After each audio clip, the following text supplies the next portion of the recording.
Alright guys, welcome to another video, and in this one today I'm going to show you how I get contact information for high quality leads. Now, as I've said before, I do a little bit of social media marketing and content creation for businesses. So my strategy is to try and find the highest quality leads as possible. And the strategy that I use is, it can take a while, but using these here free tools that I'm going to show you, you'll be able to get the contact information needed for that decision maker, business owner, whoever you're after. So I'll do all the explaining on the screen record. I've never done this before, so bear with me. I'm not the fastest on the computer, but yeah, hopefully the information gets across, and it's going to be useful for you. Yeah, so we'll jump on the computer now. So as you can see here, this is where I would store the information. So I personally just use Google Sheets, but you can use anything you want. So whether that's just a spreadsheet on Excel or your notepad, it doesn't really matter. I just find it easier on Google Sheets because I've got a few other things on that as well. But as you can see here, business name, website, the industry they're in or the niche, the size of the business, not hugely important information, but it's nice to have if available. The first name of the contact, the last name, the title of them, Mr., Mrs., whatever it is. Their email, mega important. Again, contact number, whether that be for the business or if you can get like the the business, the mobile business number of. I wouldn't recommend getting their personal number. That might be a bit intrusive, but you get what I mean. The town, country, self-explanatory, and then you've got their Facebook and Instagram. So this is mega important, guys, because you want to keep all the information that you get in one place, because it's just going to hugely benefit you for your organization. And again, you can just call upon this information. It will at any time you want. Yeah, I found it hugely beneficial. This is just a little example, but I've got obviously I've got a full database with hundreds and hundreds of businesses that have accumulated over time. I have also outsourced this here. There is plenty of good virtual assistants online that will do this for you for a pretty good price, to be fair. I can go into that into another video, but for now I'll just show you how you can do it yourself, and doing it this way you can definitely get high quality leads. I'm going to actually show you the process that I would do when actually trying to find out these contact details for the high quality leads. So for example, we'll go to, I don't know, dentists in Edinburgh, just for an example. So what I would do is go down and just maybe this here, see what I can find. Okay, so straight away I can see they don't have the Facebook Pixel installed, so that's always a good sign, because obviously these guys aren't utilizing social media marketing or Facebook ads as a revenue source, and obviously this is something we can sell them on. So what I usually do is I go straight onto the Facebook,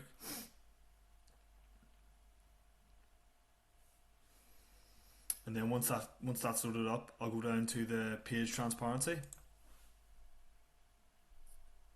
So as expected, the page isn't running any ads, and the reason for that is because they're not even they don't even have a Facebook Pixel installed. And to be honest, if they were actually running ads and didn't have the Facebook Pixel installed, I'd be very worried. So these could potentially be a good client to reach out to, or a potential client, sorry. So if I go to the team, I can find out who's actually in charge, and then I can go and pursue their contact details. So principal cosmetic dentist. You like to think it's this guy. He's in charge. So John T. Davidson. Just double checking. So if we can click on there, it may have some contact details. I'm not sure. Okay, so it just sort of gives a brief background information, right? So what I do now is I will go straight to LinkedIn. Sometimes their information's on there, and I'll just simply type in John Davidson and then see what comes up. I could also use this information in Google or just anywhere. I would just type this in along with maybe some other relevant keywords like the name of the dentist surgery itself, but I always like to just start here just to see if I can find anything.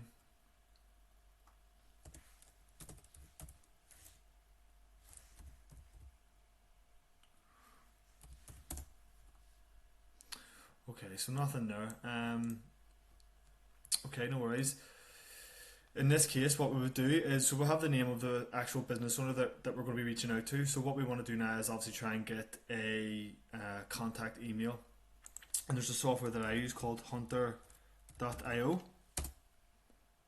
And Hunter's quite good. What it allows me to do is it allows me to verify email addresses. So we are at a bit of a guessing game here, but if you have a job, then you'll understand where I'm coming from. That when you start a new job or you're in a job, you get given an email address, like a work email address, and it's always usually your first name or maybe your surname or something, or initials, and then it's obviously going to be the business name. So we're going to sort of give a good guess here. So we're just going to do John at marchmontdentalcare.co.uk.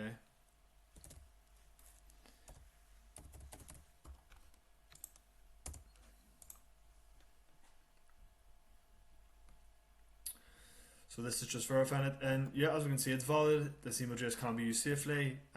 Everything's valid, professional. So there's a very, very, very good chance that this is his personal email. So this is absolutely golden, absolutely golden. So we can use this here on a spreadsheet. So yeah, what you do is start filling this out then. So just put the email address here, and then the business name, Marchmont Dental. Just put the website in. So as I said, you just start filling out all the information. Do the Facebook as well. If they have Instagram, I'm not sure if they do. Just put that in as well.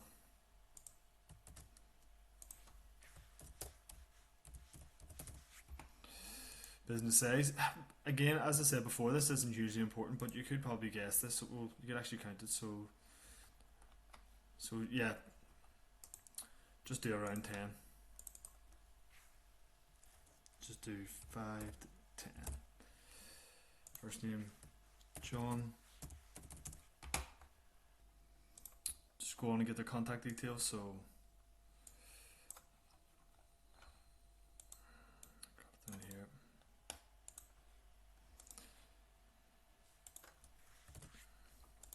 I mean, that was pretty straightforward, to be honest.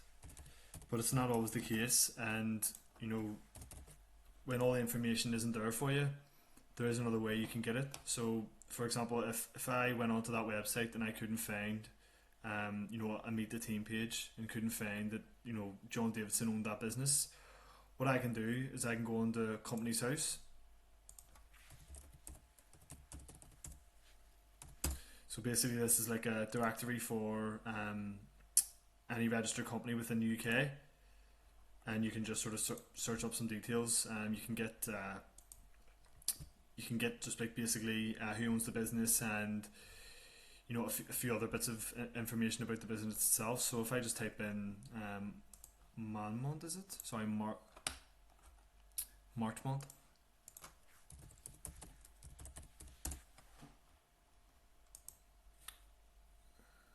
Marchmont Dental, maybe?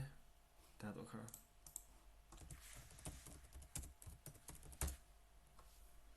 Okay, Edinburgh, this looks like the one. So just go down to people.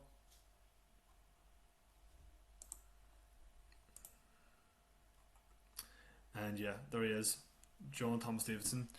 So as I said before, if you're ever stuck and you need to try and find who actually owns the business, then this is another step to take. Just go on the Company's House and type in the business name and maybe the location as well, because there's a few businesses that are similarly named, and yeah, just take it from there. Alright guys, so thanks for sticking around. If you've stuck around this long, probably sick of listening to me talk, but I just wanted to point out those free tools that you can use to find any contact information that's out there. 8 times out of 10 you're going to get everything using those, but there is sometimes that there's just information that you can't seem to get, and that's fine. At the end of the day, you can always get the contact number and just ring up. You know, that's if anything ever fails, then that's what I'll do. And sometimes I'll even email, maybe like an info@email address, and I've got responses that way as well. But you know, there's always some sort of contact you can get with these businesses, but this is just something that you can do that's a bit more in depth and will give you that sort of higher chance of, you know, actually getting through to the decision maker. So yeah, thanks for sticking around, and I'll see you in the next one. Cheers.